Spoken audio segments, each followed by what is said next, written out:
Hey guys, Dylan from Mobile Records coming at you with another video. I haven't been doing a lot of videos lately just because it's been summertime. Everything's been wild and crazy. We've been super busy at the shop, super busy with the label, a lot of stuff going on. And so it seems like every day's a whirlwind. I'm going to bed at like 1 a.m. just drained every day. And so YouTube is kind of taking a little bit of a back seat. Last night I was like, man, I think we should do a summertime vinyl tag. If you're not familiar with a vinyl tag, it's like 20 questions. At the beginning of the year, the vinyl community does a big vinyl tag, and a lot of people participate in that. Basically, you answer every question with a record, and you'll see how it goes. But I don't know if anybody else is in the same boat as me. If you're making videos and you're like, man, I don't even know right now. You know, summer's been so wild. Then maybe this will help you break the writer's block. So anyways, it might just be me, and I'm fine with that, but it gives me an opportunity to show a lot of cool records and tell you some cool stories and all that stuff in the process. So the questions are in the description of this video, and I'll pin them in the comments as well. Anybody's welcome to participate. And also, if you come across a question and you don't have a record for it, you can come up with your own question. There's no rules, nothing like that. The whole purpose is just to get the community interacting with each other and all that stuff. So please participate in the vinyl tag, for the summertime vinyl tag, if you want. So question number one is an album or a song with summer in the name. This is White Summer. It is a fantastic hard rock record. A really good friend of mine, Chris, you know who you are. He is a really great friend. He collects hard rock stuff just like I do. We are both very like-minded in that way. And I've been looking for this for a long time, and he gave it to me for Christmas. One of the best Christmas gifts I've ever been given. But really, really great hard rock record, White Summer. Number two, your latest heavy pull. Now, this is like the latest record you're really excited about getting, whether it's like a grail that you've always wanted, something you kind of had to pony up to get, something that's it kind of is head and shoulders above the rest of the stuff that you normally pick up. This one is one I'm really excited about. This is Chrissy Zebby Tembo's second record. It's just called Chris Z Tembo. His first record's called My Ancestors. It's like a red cover with him on the front. It's a killer Zamrock record, one of the rarest ones. It's actually the same makeup as the Ngozi family. This is the drummer from the Ngozi family. He grew up with Paul Ngozi. They were lifelong friends, and he was the drummer in their band. If you're not familiar with this genre, Zamrock, it's psychedelic rock from Zambia in the late 70s, early 80s. Really one of my favorite genres. But I was trying to collect every single Zamrock record that there is, there's like 75, 80, and this was the last one I needed, and this is the rarest one. For years and years, it's just rumored to exist. Nobody even knew if it was really actually out there, and I remember a friend of mine found one, and he ripped it and put it on YouTube. His name's Alex. Great guy. But anyways, it didn't come... So far, nobody's ever found one with a cover. So as far as we know, there was never a cover. But I'm glad to have one. That's the last record that I needed to complete my Zamrock collection. I'll probably at some point do a video of everything just to show you my Zamrock stuff. But really, really exciting. So that's number two. Number three is a Wack-a-mole album. So if you guys watch Mazzy's channel, Mazzy does this thing called Wack-a-mole where he picks a certain 5 records or so randomly and then tells like about them, talks about them. And let's see.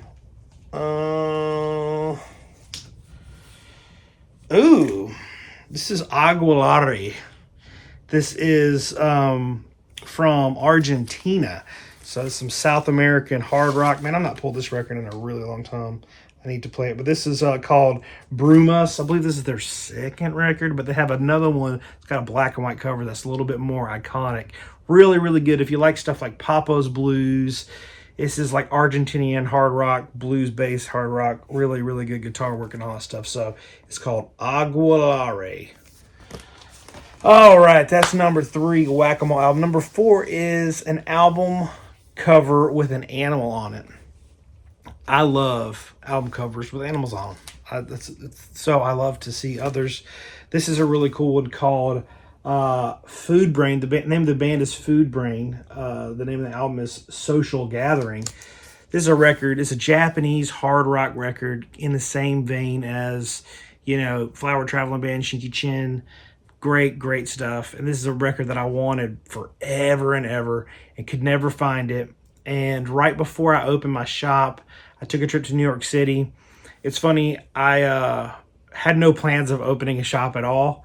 And so, like August, I planned my trip to New York City, paid for the ticket, paid for the hotel, everything.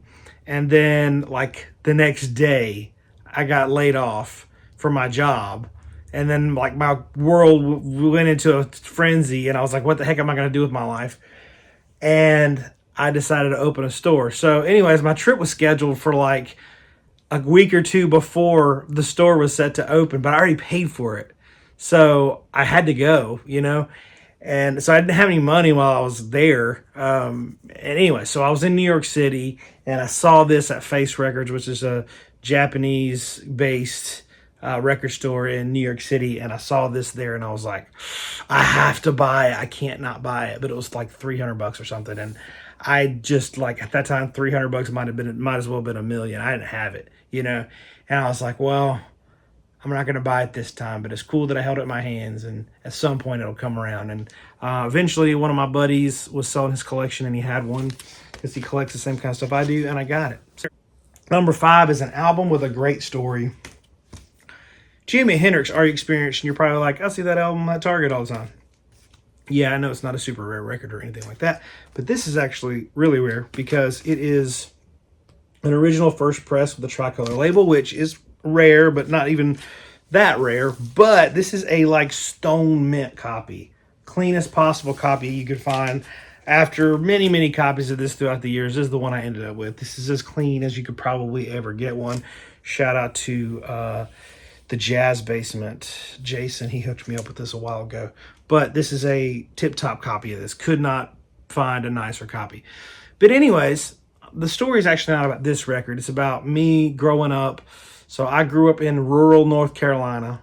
All my records from age 10 to probably 18 came from yard sales and Goodwills and things like that. And for whatever reason, I could never find any Jimi Hendrix records. And I love Jimi Hendrix.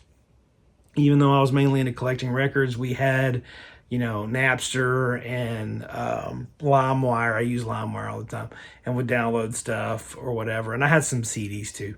But Jimi Hendrix, I kind of idolized him. And I didn't have any Jimi Hendrix records. It was very sad. And I always wanted some Jimi Hendrix records. And when I turned 16, like the first week I had my license, I went out and I was like, I'm going to get my car and I'm going to go every flea market, every yard sale. Nobody's going to stop me. And I'm going to go digging for records nonstop. And I pretty much did that.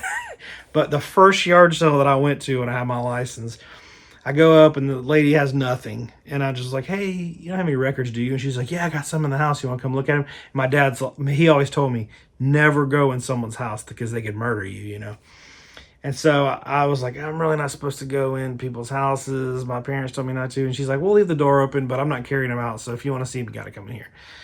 So I was like, all right, I'll come in there. So she had them stacked up like a 3-foot tall, just stacked in the corner of her living room. She was kind of a little bit of a hoarder type of situation.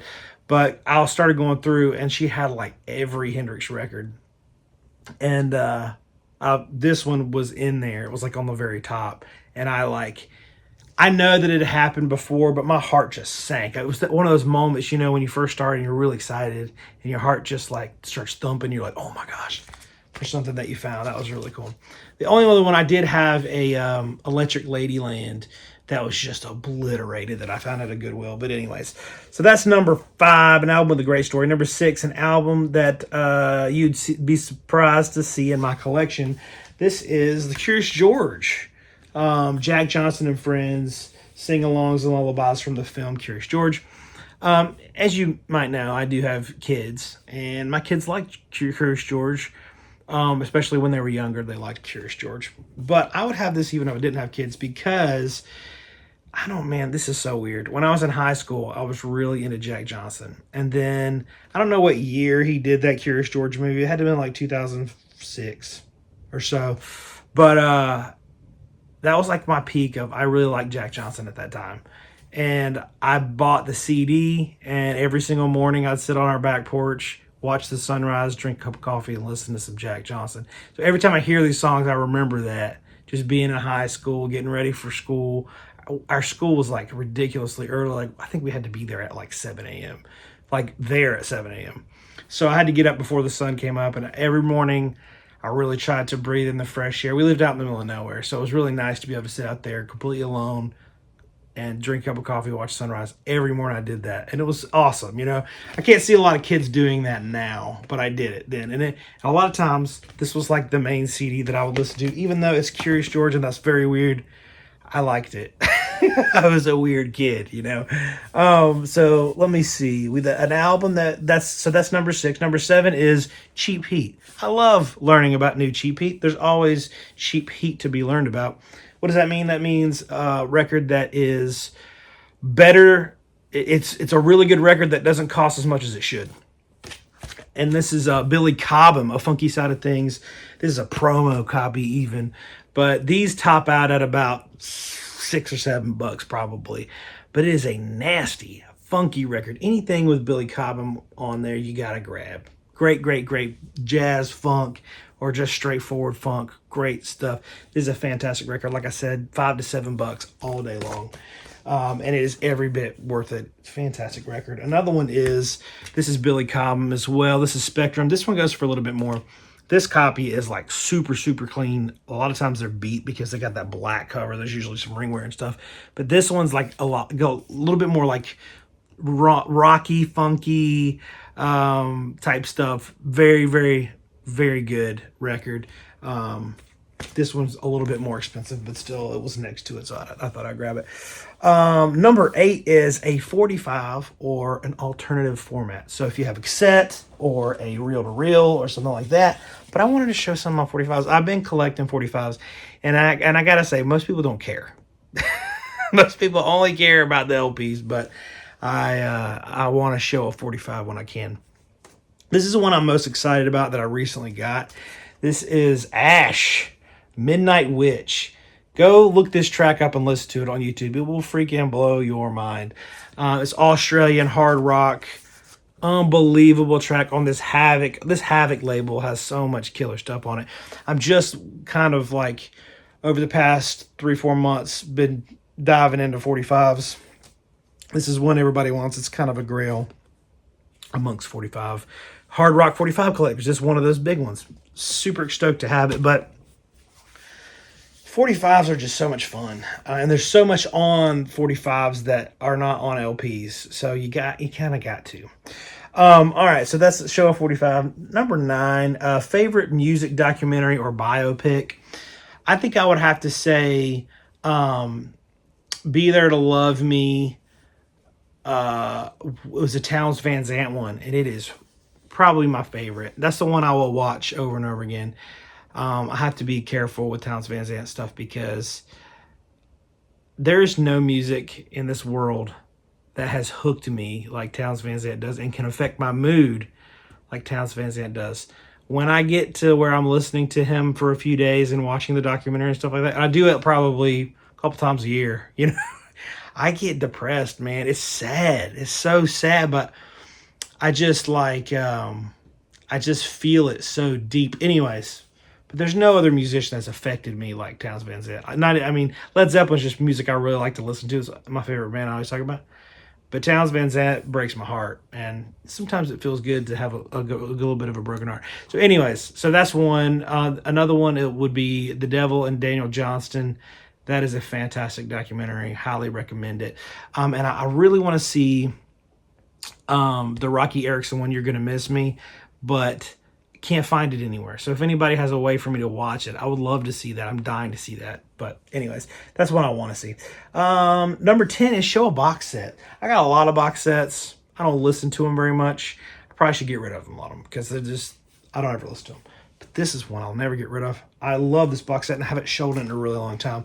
This is Led Zeppelin, the Trademark of Quality years. So this has, Trademark of Quality would come out with these double LP sets, and they were great. And this is a box set of a compilation of all those. So the first one here is Live on Blueberry Hill, super iconic. Going to California, again, super iconic. Bonzo's Birthday Party, Seattle Today is 5.5. And then this last one is BBC Broadcast and Mudslide. So this is a 10 LP set. It's on colored vinyl. I've never seen someone else with this box set.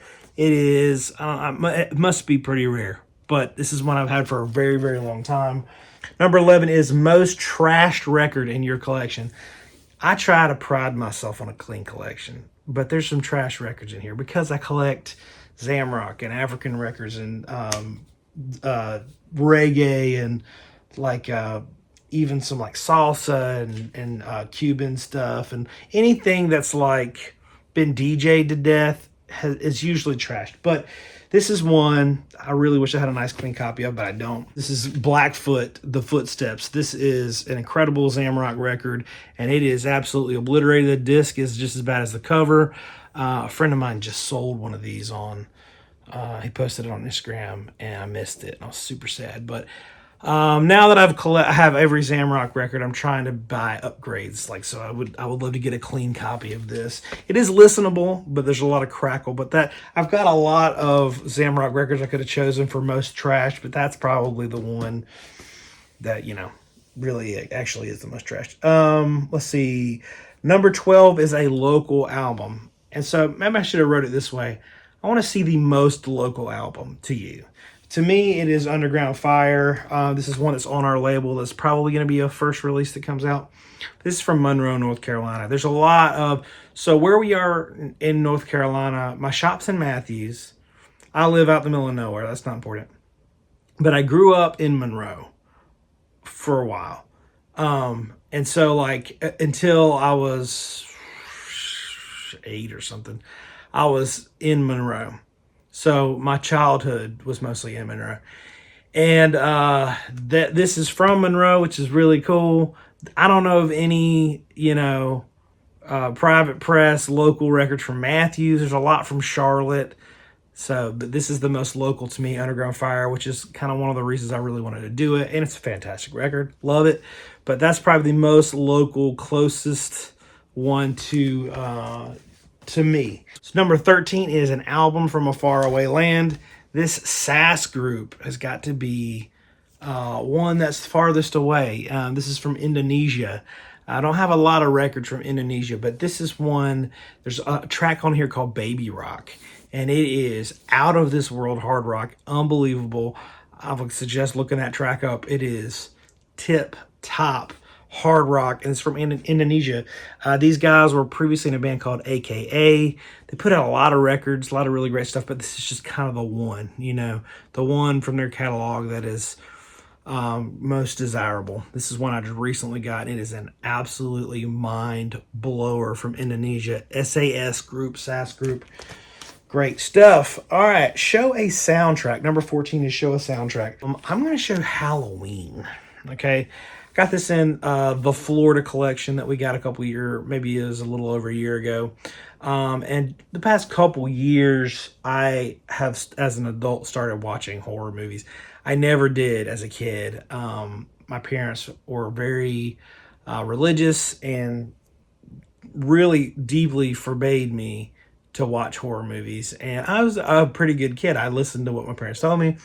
And even as an adult, I never really watched them. And the past few years, for some reason, I've gotten into, you know, scary movies.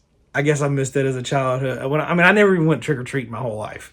So it's kind of been cool the past few years kind of getting into horror movies. But this is, you know, in the horror movie universe, probably one of the most iconic soundtracks other than The Shining. But great soundtrack. And yeah, super iconic. So this stage of my life, I do enjoy, especially like probably starting now, you know, as it goes into fall, hammering out some horror movies. It's just some good, clean fun. So number 15 is your highest recommendation. It could be your highest recommendation of all time, or it can be your highest recommendation right now. My highest recommendation of all time, you guys have heard me talk about July and Toad and Odyssey and Oracle and Led Zeppelin. And, you know, I'm not Talisman. I'm not going to give you my highest recommendation of all time because I give it all the time and you guys don't care. But this is the highest recommendation right now from me. And this is Hermanos Gutierrez, Sonido Cosmico. So I guess it was a couple months ago. A bunch of people were like recommending this to me. Like, have you heard Hermanos Gutierrez? And I'm like, sometimes I'm kind of open to recommendations, and sometimes they go over my head, and I like mean to look them up, and I never do. I just get recommended a lot of stuff, but I noticed that this one kept getting recommended to me by people, and they're like, you gotta hear it, you gotta hear it.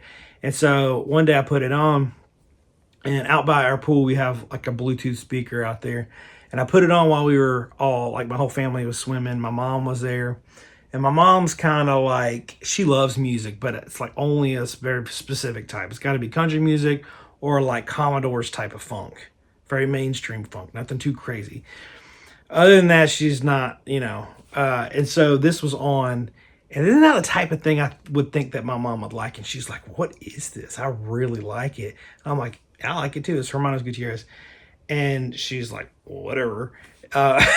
She just no way she remembered it or even cared. But it was interesting that she asked me what it was. And so it sounds like some Western soundtrack almost. It's got really cool, like, I guess it's a lap steel guitar type stuff. But really cool. It definitely has like a, I think their families from Ecuador. Don't quote me on that, but I think they're from families like, oh man, I'm butchering this. But one side of the family is from Ecuador, and one side of the family is from Europe or something like that. But anyways, they really, really incredible record produced by Dan Auerbach.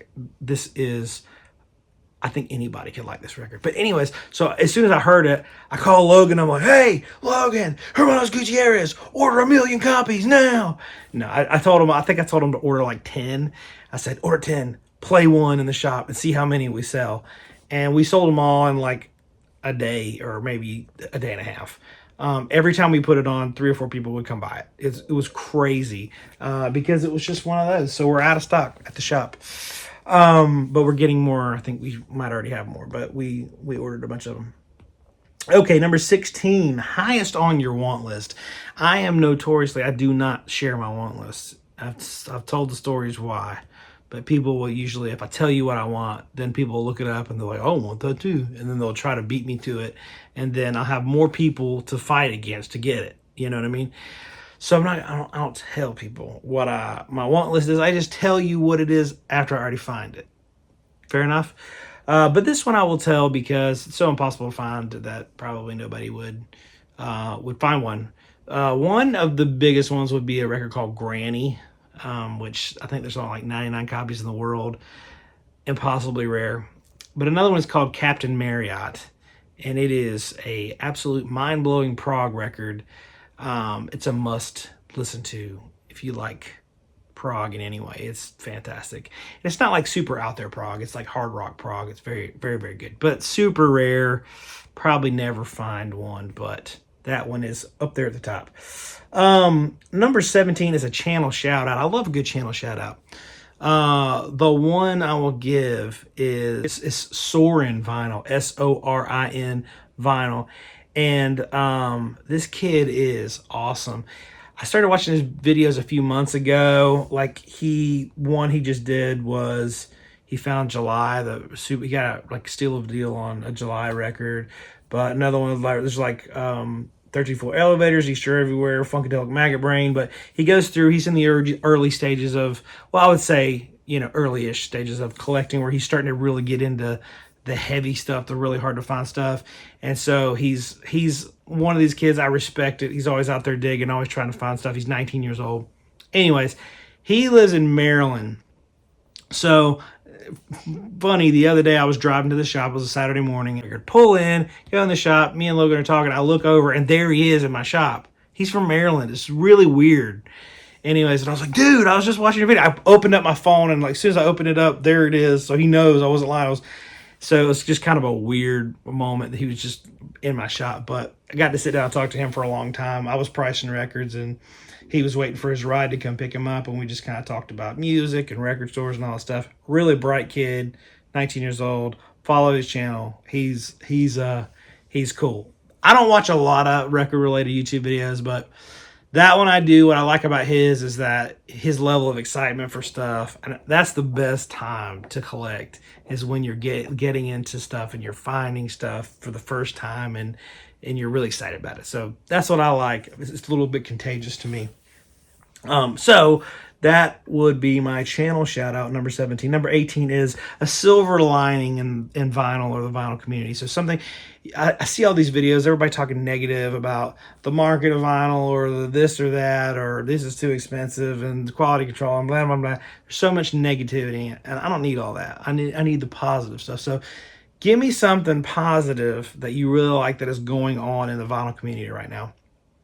For me, and this is a shameless plug, I am really excited about my label and what we're doing. I know it sounds selfish to mention my own thing, but I'll show you. I showed in the last video I did some of the test pressings that we're working on. These are not available for sale. I've had people blowing me up about these. They're not for sale, but I'm doing some, like, these are like the test pressings that we're doing. So we're getting very, very close to having the real pressings out. Let's see, I like see that Yezda Urfa test pressing, super, super cool. Timing strip and everything. This George Brigman Jungle Rot, how cool that is. And then the Underground Fire, we did this. This is actually laser burned into a brown sleeve. Underground Fire with the timing strip. So, and then check out this promotional copy stickers that we have. Very, very cool. But like I said, this is just a little bit show and tell. We're doing some really cool stuff. The label, there's a lot of labels that are doing really cool stuff. Riding Easy Records is always putting out really good stuff. My friend over at Ancient Grease Records, we just did an exclusive with him. If you haven't grabbed our newest exclusive, we have, there's one that is Horse, which came from Garrison, and then Power of Zeus. It was a studio tape that was found in the guitar player's basement that no one's ever heard, and it's absolutely mind-blowing record. So those are my two exclusives for this month. I thought I had them right here, but I don't. Check those out. They're amazing. All right, so number 19, steal of a deal. Like, best deal you ever got on a record, or close to it. This is one that I got. I was at a guy's house digging for records, and he's like, all the records are $10 no matter what it is. And this was years ago. And I was looking through, and I saw this record, and I had no idea what it was. Well, look at that cover. Victor Pereira's Kingdom Come. You're going to grab that if you don't know what it is. It looks amazing. And I was like, hey, what is this? He's like, oh, that, I'm not going to sell that for $10. I'll give it to you for $5. That record, he said, I listened to it years ago and I didn't like it, and I don't think you're going to like it. But if you want it for $5, and I was like, all right, $5, I'll take it, whatever. I will not, like, if I'm in a situation like that, I will not pull my phone out and look things up, just because I feel like it's disrespectful. Well, that's just my personal belief. I'm not saying that it is for you, but for me, it takes some of the fun out of it and the charm out of it. And sometimes I like to just take a risk. So I took a risk, took it home, purposely did not look it up, threw it on the turntable, blew my mind, absolutely mind-blowing record, absolutely loved it. And it turns out this is a extremely rare record, and it's worth a lot more than $5. That's probably the best steal of the deal I've ever found. And then last, number 20 is a promo. Now, I collect promos. I prefer to see a white label promo, but you can do whatever you want.